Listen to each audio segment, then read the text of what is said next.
teksa mbrëmjen e kësaj dështone në orën 20:45 ekipet kombëtare të Serbisë dhe Shqipërisë do të përballen në ndeshjen kualifikuese për botrorin. Qindra policë do të sigurojnë stadiumin me styre snajper, oficer civil dhe ekspert për dronët. Ndeshja nuk do të zhvillohet në kryeqytetin serb, por në qytetin e vogël Leskovac, ku stadiumi ka kapacitet vetëm 8100 spektator, por të pranishëm do jenë diku mbi 5000. Sektori për tifozët shqiptar do të mungoj pasi biletat nuk ishin në shitje të lirë. Organizatorët vendas dhe UEFA duan të shmangin përsëritjen e skandalit të tetorit 2014 në Beograd, ku huliganët serb sulmuan fizikisht futbollistët dhe stafin e Shqipërisë. Në atë kohë Serbia dhe Shqipëria u përballën në ndeshjet kualifikuese për kampionatin evropian 2016 që u luajt në Francë. Para ndeshjes, tifozë serb bodhën gur drejt autobusit e ekipit shqiptar, ndërsa protestat e fishkëllimat mbuluan himnin Kuqezi. Vritin i shqiptarët ishte thirrja e tifozëve serb kur në minutën e 42 një dron me flamurin autoktonos fluturoi mbi fushë. Në të shihej përfytyrimi i Shqipërisë së madhe, ashtu siç e ndërrojnë disa nacionalistë shqiptar.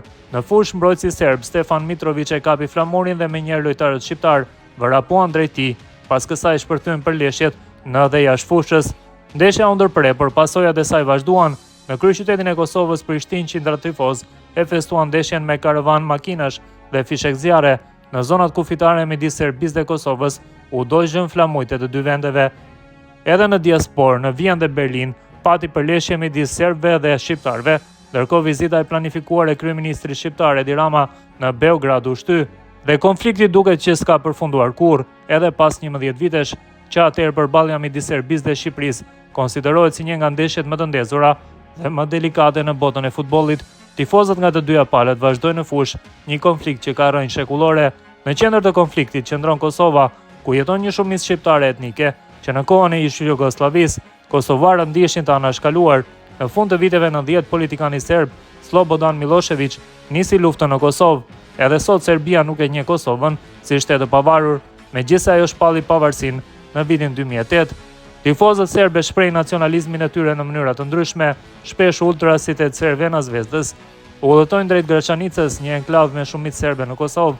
Atje pranë një manastiri ortodoks, valvisin flamurin e Serbisë së Madhe dhe pozojnë pranë statujës së Miloš Obilićit, kalorësit serb që sipas legjendës vrau një sultan Osman në shekullin e 14. Tifozët Beogradas e shohin veten si mbrojtësit e Europës së krishterë kundër pushtuesve islamik, duke nënkuptuar shqiptarët. Edhe tifozët shqiptar reagojnë në mënyrën e tyre, për shumë prej tyre ekziston vetëm një komb, ai shqiptar. Sipas këtij koncepti, kombi shqiptar përfshin edhe territoret ku jetojnë pakica shqiptare në Serbi, Maltëzi, Maqedoninë e Veriut dhe Greqi.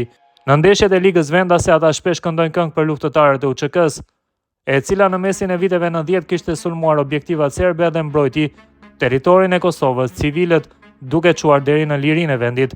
Kjo atmosferë tensioni reflektohet edhe në skenën e madhe të futbollit.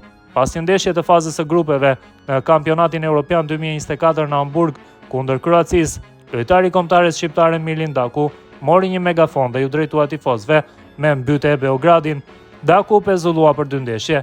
Nga ana tjetër, Federata Serbe e Futbollit u gjobit në dhjetor 2024 pasi tifozët serb tentuan të digjnin një flamur shqiptar gjatë një ndeshje kundër Zvicrës.